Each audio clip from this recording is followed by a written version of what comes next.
Halo, apa kabar Anda semua? Senang sekali saya Hersuno Arif, Mas, dan masih bersama Om Bung Rocky bisa menemui Anda semua nih. Dan seperti kita janjikan, memang cerita soal serial Muldoko on the Movie ini masih terus berlanjut. Ini kayak stripping ini kalau siaran kalau sinetron, Bung. Jadi tayang setiap hari. Karena kelihatannya rating dan share-nya tinggi tuh, Bung Rocky. Menarik ini. Iya, saya juga ikuti komentar-komentar talk show segala macam itu, dan akhirnya orang ingin ini diperpanjang memang. Karena Pak Muldoko juga akhirnya memperpanjang story-nya kan. Udah nyampe ke Pak Luhut, tak lagi nyampe ke menteri mana ini. Jadi bagus juga nih, bersambung nih, serial bersambung, dan kita tahu ujungnya sih kita udah tahu tuh. Tapi biarlah skenario ini ditafsir-tafsirkan macam-macam tuh. Karena ada yang nafsirin bahwa AHY nyari panggung, ya bagus juga tuh. Karena AHY tentu punya kemampuan untuk menyulap strategi politik. Gak ada soal sebetulnya. Ada yang menganggap bahwa jangan dong soal internal di publish. Ya, tentu saja kalau nggak ada faktor Pak Muldoko ini semuanya jadi soal internal. Nah, Muldoko itu internal atau eksternal? Eksternal. Sekarang Muldoko kaitkan dengan Pak Luhut, makin eksternal lagi tuh. Jadi betul yang kita bicarain kemarin. Muldoko ini jadi semacam deep throat gitu. Si pembisik, tapi sayangnya di dalam skandal Watergate, deep throat itu baru ngomong, baru dibuka identitasnya 30 tahun kemudian, karena itu perjanjian dengan siapa namanya itu, koran Washington Post kalau nggak salah, bahwa itu nggak boleh dibuka. Nah sekarang Muldoko udah bukaan itu, jadi kita nggak tahu siapa sebetulnya deep throat. Dan kita sebetulnya sedang menyaksikan satu gejala yang disebut menganalisis bahasa tubuh Muldoko. Dan semua orang ingin Muldoko tampil terus di talk show supaya bahasa tubuhnya bisa dikuakkan sehabis-habisnya. Itu jahatnya netizen sebetulnya tuh. Tapi itu juga ilmiah, nanti saya terangkan ilmiahnya. Oke, yang betul tuh. Jadi saya baca nih Pak Muldoko mempersoalkan kenapa kemarin mereka juga orang Demokrat pernah ketemu sama Pak Luhut pada nggak ribut gitu. Nah, saya akhirnya buka-buka tuh jejak digitalnya. Memang pada bulan Juni tahun 2020 tuh mereka ketemu sama Pak Luhut. Dan kemudian fotonya dipublish, Bung. Jadi bukan fotonya dibocorkan oleh media, tetapi foto pertemuan itu memang dipublish, muncul di media gitu. Jadi bukan candid lagi fotonya, itu memang kelihatan posisi fotonya ini. Jadi apa nih kira-kira maksudnya Pak Muldoko kok bawa-bawa Pak Luhut ini?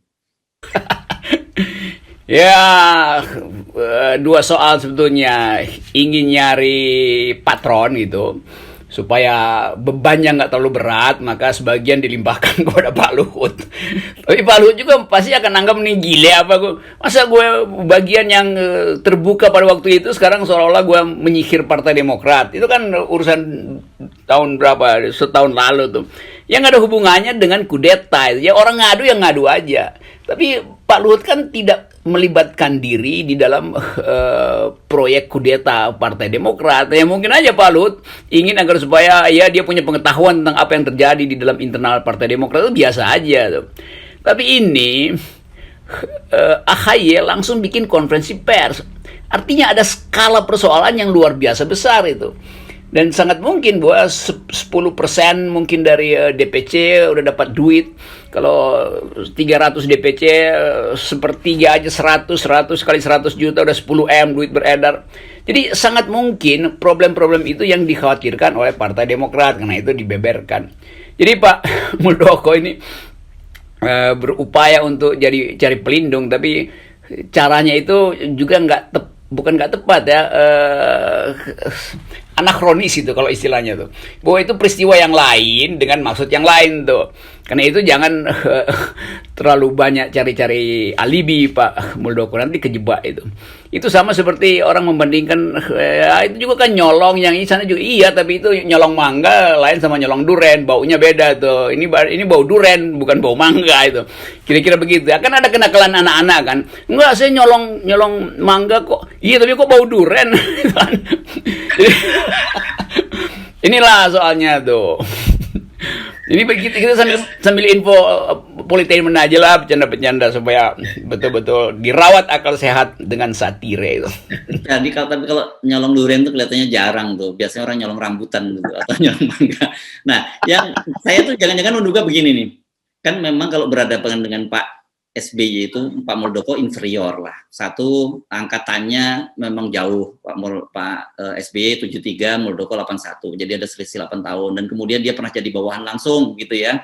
Pernah jadi di Kasat dan Panglima TNI yang angkat juga Pak SBY. Kan foto-fotonya udah kelihatan lah bagaimana inferiornya Pak Muldoko nih kalau ketemu sama Pak SBY.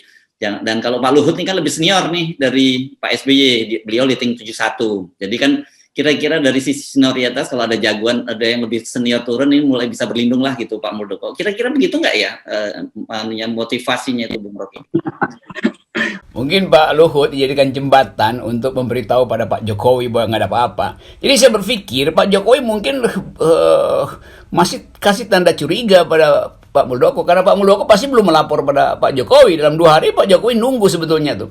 Karena surat AHY itu udah terbuka pada publik. Jadi tetap Pak Jokowi dapat bola panas. Kan dia mesti jawab surat itu. Kalau didiamin orang menganggap kalau begitu Pak Jokowi ada di dalam bagian konspirasi yang berbau duren tadi itu kan. Kalau jadi seharusnya Pak Muldoko harus datang ke Pak Jokowi dan bilang Pak Jokowi begini sehingga Pak Jokowi suruh nanti Pak Luhut atau siapa mengatakan udah dibereskan dan ternyata itu adalah urusan sendiri Pak Muldoko. Walaupun publik nggak percaya nanti kan, tetapi itu aturannya tuh. Jadi kalau saya perhatikan itu semakin Pak Muldoko muncul di pers, semakin terlihat gerak-gerik tubuhnya itu bukan sekedar mencurigakan, tapi berupaya untuk menenangkan sesuatu yang sedang bergolak gitu. Kan ada yang namanya ilmu kinesiks gitu, ya kinesiks, ilmu membaca bahasa tubuh gitu. Karena kita tahu bahwa tubuh kita itu merekam pengalaman hidup kita tuh. Otak kemudian mensensor mana yang boleh diucapkan, mana yang nggak boleh diucapkan. Itu pelajaran dasar dalam ilmu kinesiks itu tuh. Nah terlihat bahwa bahasa tubuhnya akhirnya nggak tahan karena diedit terus oleh otaknya tuh. Sehingga jadi kaku kan Pak. Ini saya udah jadi kinesiks juga nih menganalisis. Jadi itu biasa sekali tuh. Jadi ketidaksinkronan antara upaya untuk menyebutkan sesuatu yang sebetulnya diketahui oleh tubuh, tapi otaknya berpikir diplomatis. Nah itu mudah terbaca itu. Kita belajar itu di dalam ilmu pedagogi untuk mengajar mahasiswa. Kita tahu mana mahasiswa lagi bohong, mana yang pura-pura ngerti. Jadi saya terlatih membaca bahasa tubuh. Dan saya kira itu yang sedang terjadi. Jadi sebaiknya ada kejujuran dan keterbukaan sehingga nggak lagi ada nama yang diseret-seret. Nanti setelah Pak Luhut nggak bereaksi, nanti Pak Muldoko cari nama lain untuk disebutkan. Ini kebingungan publik ada di situ. Hersu. Ya, Bung Rocky. Jadi kalau dalam situasi begini, bagaimana dong Pak Muldoko ini? Sebaiknya kalau diem juga salah, kemudian ngomong juga salah melulu. Jadi apa yang harus dilakukan? Panggil orang ketiga, minta tolong itu. Kan sebetulnya banyak orang yang ingin menyelesaikan soal ini supaya pengamat-pengamat dungu itu nggak terus-menerus membela Pak Muldoko. Itu kan kasihan karena Pak Muldoko dibela oleh orang-orang yang nggak ngerti soal tuh. Kan berkali-kali tiba-tiba ada pengamat wawancara segala macam di YouTube beredar seolah-olah membela Pak Muldoko. Justru itu jadi beban Pak Muldoko kan. Karena yang membela itu tidak tahu psikologi dari Pak Muldoko sendiri itu. Bahasa tubuhnya itu adalah yang disebut non-verbal expression. Ekspresi non-verbal itu lebih mudah dibaca orang daripada ekspresi verbal gitu. Nah kita ingin agar supaya buzzer-buzzer ini jangan berdiri di belakang Pak Muldoko untuk membela hal yang memberatkan dia justru. Mestinya buzzer ini meyakinkan Pak Muldoko supaya lakukan langkah bijak gitu.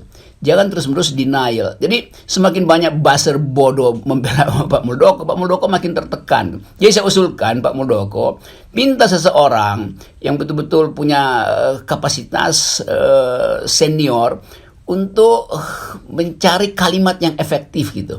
yang sedikit diplomasi, tapi dengan cara itu bahasa tubuh Pak Muldoko diselamatkan. Kan itu soalnya kan. Banyak tokoh yang kenal Pak Muldoko dan kenal Pak SBY dan kenal Pak Luhut dan kenal Pak Jokowi. Jadi tokoh itu kenal 4 orang itu, sehingga dia bisa jadi semacam ya pelindung batin dari Pak Muldoko. Kira-kira begitulah itu. Oke. Nah, kalau sampai posisi hari ini gitu dan situasinya seperti ini, prediksi Anda apa yang akan terjadi? Saya masih lihat Pak Muldoko masih punya mungkin 3-4 magasin yang isinya peluru-peluru diplomasi, dan itu pasti akan habis gitu.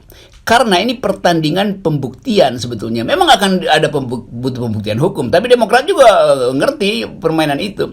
Pasti Demokrat punya banyak amunisi untuk menggoreng isu ini. Dipercayalah, ini karena saya anggap bahwa Demokrat nggak main-main kalau ada konferensi pers dan memutuskan untuk mengirim surat pada presiden itu. Kan Demokrat tuh tertib secara organisasi dan mampu untuk mengevaluasi posisinya hari ini. Nah, ini sebetulnya yang nggak dipahami oleh bodong-bodong analis yang seolah-olah menganggap ini soal yang internal. Bukan, ini bukan soal internal. Ini ada kalkulasi panjang di belakangnya tuh.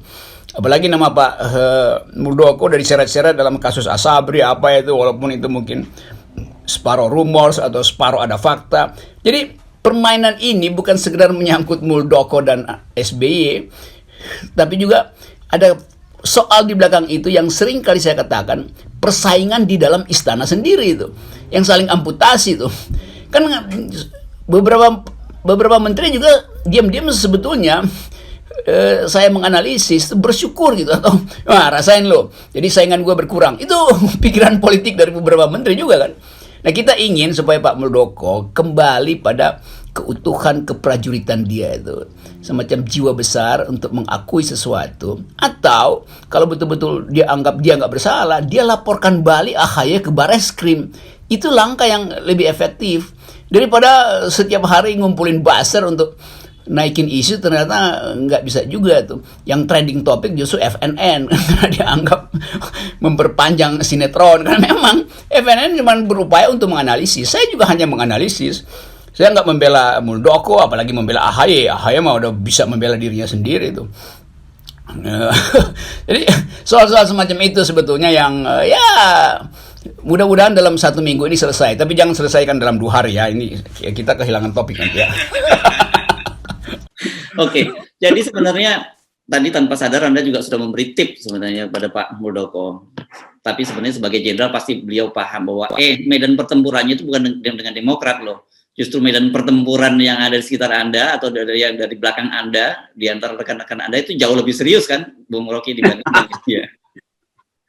Itu sebetulnya. Jadi udah ambil cara memutar semacam kan ada tradisi dalam tentara, kalau dia istirahat sebetulnya dia bukannya di dalam kamar tapi dia piket gitu. Jadi tidak mungkin ada semacam kegelisahan kalau piket itu berlangsung 24 jam. Nah, piketnya Pak Muldoko ini itu diganggu terus oleh justru mereka yang menyodorkan diri untuk seolah-olah hendak menyelamatkan Muldoko. Begitu orang tahu hendak menyelamatkan Muldoko, maka orang tahu bahwa ini buzzer-buzzer ini barusan dapat gaji lagi kalau gitu kan. Maka Pak Muldoko akan dituduh lagi sebagai masih memelihara buzzer gitu.